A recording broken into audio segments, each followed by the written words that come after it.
Apa jadinya kalau ada seorang anak nikah dengan ibu kandungnya sendiri? Dan hal gila ini ternyata dilakukan oleh seorang raja zolim yang bernama Namrud. Bagaimanakah kisahnya? Dan bagaimanakah kematian raja zolim ini?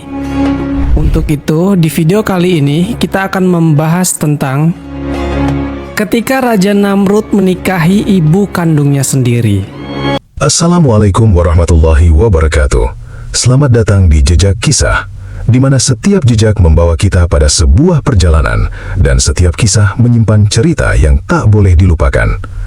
Dari sejarah Islam, kisah para tokoh, jejak peradaban, sejarah Nusantara, hingga misteri yang penuh teka-teki.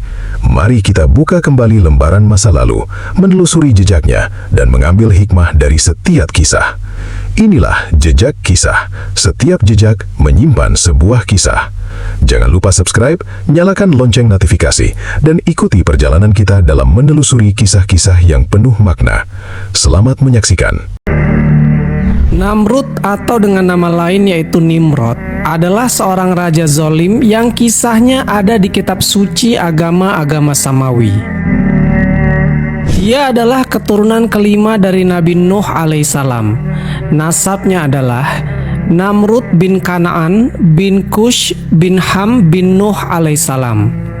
Tapi ada juga riwayat lain yang mengatakan kalau Namrud bukan anak Kanaan, tapi anak dari Kush.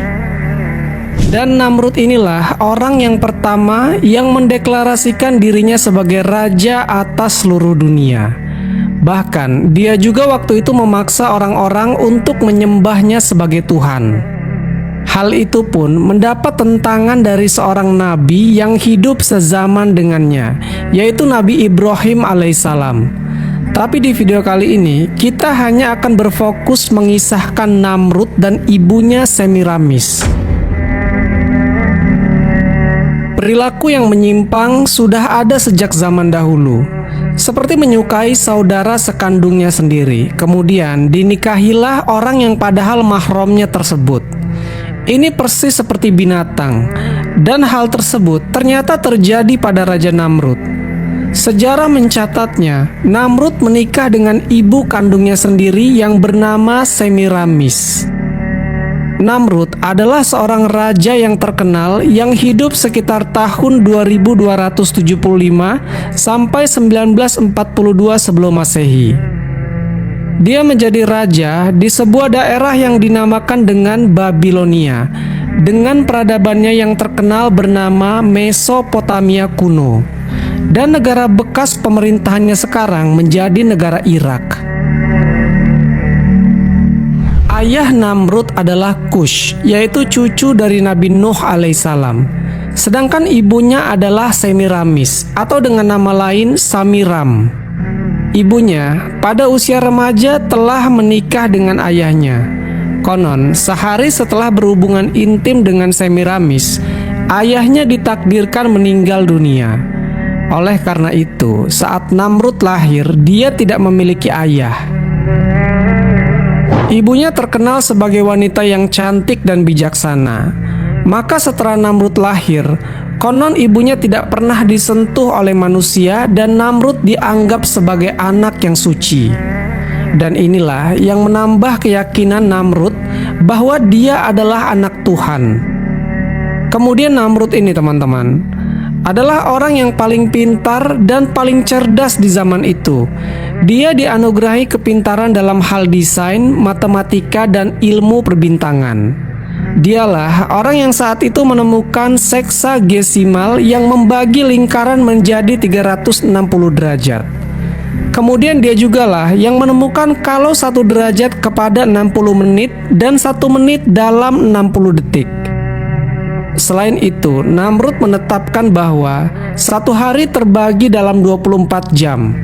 Menurut Namrud, hari bermula pada waktu tengah malam dan bukannya pada waktu matahari terbenam seperti yang dipercayai oleh kaum sebelumnya. Di samping itu juga, Namrud juga mahir mendesain struktur bangunan besar seperti jembatan, kuil, bangunan bertingkat, dan bendungan. Bukti bangunan yang telah dibangun Namrud salah satunya adalah pembinaan sistem saluran irigasi di lembah Tigris dan Eufrates. Namrud juga orang yang pertama yang menggunakan batu bata dari tanah liat yang dibakar. Dan Namrud juga terkenal sebagai arsitek dari Menara Babil, yaitu menara pencakar langit pertama di dunia. Nah, karena kemampuan yang luar biasanya itu, dia menjadi sombong dan takabur. Sayangnya, dengan segala penemuan yang menakjubkan itu, dia malah menggunakannya untuk menyesatkan rakyatnya. Antara lain, Namrud menggunakan ilmu falak atau ilmu tentang benda-benda langit untuk menciptakan berbagai sistem meramal nasib, seperti horoskop dan meramal nasib palmistri. Tujuannya adalah bahwa manusia tidak perlu Tuhan, karena manusia mampu memprediksi dan mengubah nasibnya sendiri. Selain itu, Namrud juga membangun banyak bangunan megah dan berhala yang indah, agar manusia kagum akan ciptaannya sendiri. Konon katanya, Menara Babel yang dibangun Namrud digunakan untuk para pendeta-pendeta memuji dan menyembah Namrud. Dan kenapa menara itu dibangun sangat tinggi? Karena untuk bisa mencapai kayangan. Ini juga persis seperti apa yang dilakukan Fir'aun. Fir'aun membangun piramida yang sangat tinggi karena dia ingin melihat Tuhannya Nabi Musa dari atas sana. Dan mungkin Fir'aun juga terinspirasi dari Namrud. Menurut buku Sejarah Para Nabi dan Raja yang ditulis oleh Imam At-Tabari pada abad ke-9 Masehi, menara kebanggaan Namrud itu telah dihancurkan oleh Allah Subhanahu wa Ta'ala. Dan dikisahkan, sebelum Namrud dilahirkan, saat itu hanya ada satu bahasa yang dipakai di sana, yaitu bahasa Suryani. Tapi Namrud memecahnya ke 72 bahasa yang berbeda. Akibatnya, mereka tidak dapat berkomunikasi satu sama yang lain, dan mereka juga tidak bisa membangun kembali menara tersebut. Namrud juga sangat menyukai ilmu sihir yang dia gunakan untuk mempengaruhi rakyatnya. Dan konon katanya, Namrud mempelajari ilmu sihir melalui dua malaikat Harut dan Marut yang pernah disebutkan dalam Al-Quran.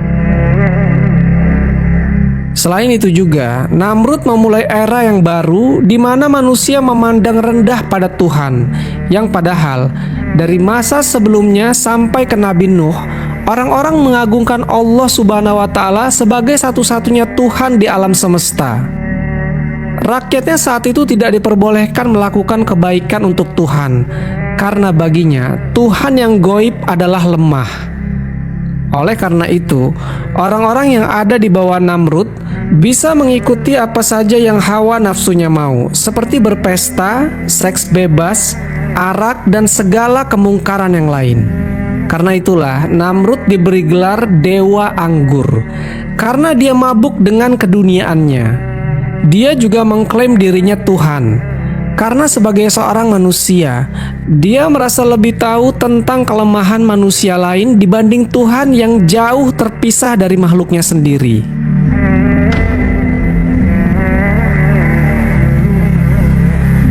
Selama hidupnya, Namrud banyak membangun kota-kota megah seperti Babel, Erek, Akkad, Asyur, dan Niniwe. Peninggalannya bisa dilihat di Mosul, Baghdad saat ini. Dan ada sebuah gunung yang bernama Gunung Namrud atau Gunung Nemrut yang terletak di Adiyaman, Turki. Disebutkan dalam sejarah bahwasanya Semiramis menikahi Kush, cucu dari Nabi Nuh alaihissalam. Saat itu Semiramis masih belia dan wajahnya sangat cantik dan pintar. Bahkan tak ada satupun di negeri itu yang lebih cantik daripada Semiramis ini. Tak lama setelah menikah, Kush wafat dan Namrud lahir tanpa kehadiran seorang ayah. Tapi menurut pengakuan Semiramis, dia melahirkan Namrud tanpa ayah dan menganggap dirinya suci tanpa pernah disentuh pria, sehingga menganggap Namrud adalah anak yang suci yang lahir dari seorang perawan. Setelah Namrud menginjak usia dewasa, Semiramis sering cemburu ketika gadis-gadis mendekati anaknya itu. Karena dia tidak mau Namrud dimiliki oleh wanita lain, dia pun menikah dengan anak kandungnya sendiri. Namrud yang suci dan dianggap sebagai Tuhan itu kemudian disalib dan ditempatkan dalam sebuah gua bersama domba. 3 hari kemudian, batu yang menutup mulut gua itu terguling dan terlihat pintu masuk ke dalam gua terbuka. Dikatakan bahwa ketika itu jasad Namrud telah menghilang. Tak ada apapun di dalam gua tersebut. Setelah kematian Namrud, saat itu mereka menganggap Namrud sebagai dewa. Mereka menamainya dengan Osiris, Isis, dan Horus. Jadi artinya, mereka memiliki 3 dewa atau 3 Tuhan yang mereka sembah. Sebagai bentuk dewa yang dipuja oleh orang-orang setelahnya, orang-orang Babilonia kemudian mengadakan upacara musim semi untuk memperingati kematian dan kebangkitan Namrud. Setelah 3 hari kematian Namrud, mereka menawarkan roti bertuliskan lambang salib Surya. Semiramis, ibunya sekaligus istrinya, menyebarkan ajaran bahwa roh Namrud tetap akan hidup selamanya. Untuk memperingatinya, sebuah pohon evergreen atau cemara ditafsirkan sebagai bukti kehidupan baru bagi Namrud.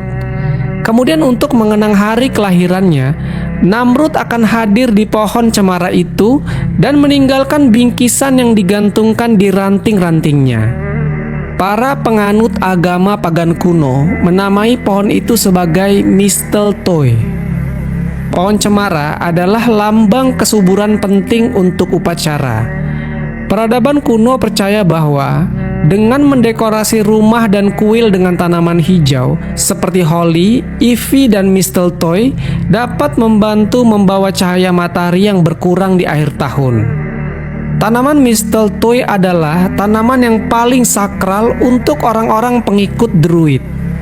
Druid ini adalah anggota kelas pendeta berpangkat tinggi dalam budaya Celtic kuno. Lalu, kebiasaan berciuman di bawah mistletoe berasal dari gagasan kuno bahwa mistletoe adalah alat kelamin kayu oak. Jadi, diyakini bahwa pelukan di bawah buah yang berkilauan pasti menjamin pembuahan atau kehamilan dari pasangannya. Selama berabad-abad, tradisi ini digunakan untuk merayakan pertengahan Saturnalia. Ajaran agama Babilonia yang diajarkan Namrud dan Semiramis terdiri dari 3 elemen, yaitu api, ular, dan matahari. Para pengikutnya diharuskan fokus ke matahari karena matahari merupakan bagian penting dan sebagian besar dari mereka menyembah matahari dengan harapan mendapatkan cahaya yang berujung pada kesejahteraan. Jika mendengar kisah agama Babil dari Namrud ini, mungkin sebagian dari kita akan teringat dengan ajaran agama Kristen. Karena hampir sebagian ajaran atau cara-caranya mirip, hanya saja berbeda nama dan tokoh-tokoh yang ada di dalamnya.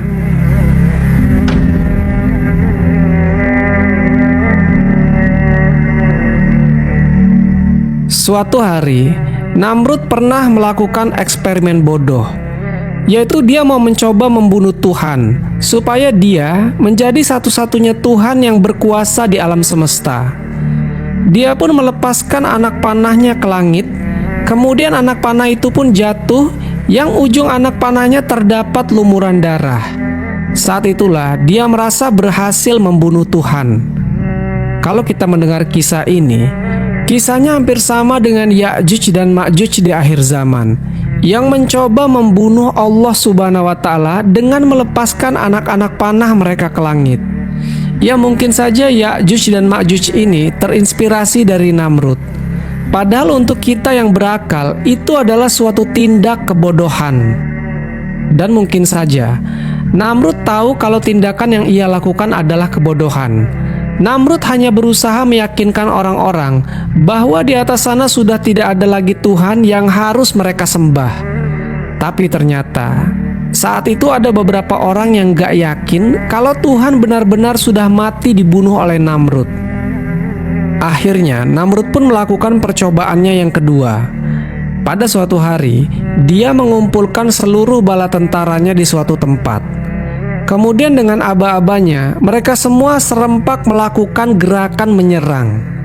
bukannya berhasil membunuh Tuhan, malahan waktu itu datang segerombolan nyamuk yang menyerang mereka. Ribuan nyamuk itu menggigit dan mengerumuni bala tentara Namrud hingga tentaranya banyak yang mati saat itu. Dan ada seekor nyamuk yang berhasil masuk ke dalam kepala Namrud melalui salah satu lubang di tubuhnya. Dan dengan peristiwa itu, Namrud menjadi sakit. Kepalanya selalu pusing. Dan karena suara nyamuk itu terdengar di dalam kepalanya, dia mengalami kegelisahan berkepanjangan. Namrud pun memukul kepalanya berkali-kali. Nah, setelah dipukul, rasa sakit kepalanya pun hilang. Tapi tak berapa lama dari itu, rasa sakitnya timbul lagi. Lalu pada suatu hari, Namrud meminta seseorang untuk memukul kepalanya kuat-kuat. Dia berharap kalau kepalanya dipukul dengan kuat, maka nyamuk yang bersarang di kepalanya akan mati. Tapi setelah dipukul, bukannya nyamuk itu mati, malahan Namrud yang mati. Konyol sekali teman-teman. Orang sepintar itu dan orang sehebat Namrud mati cuman karena seekor nyamuk.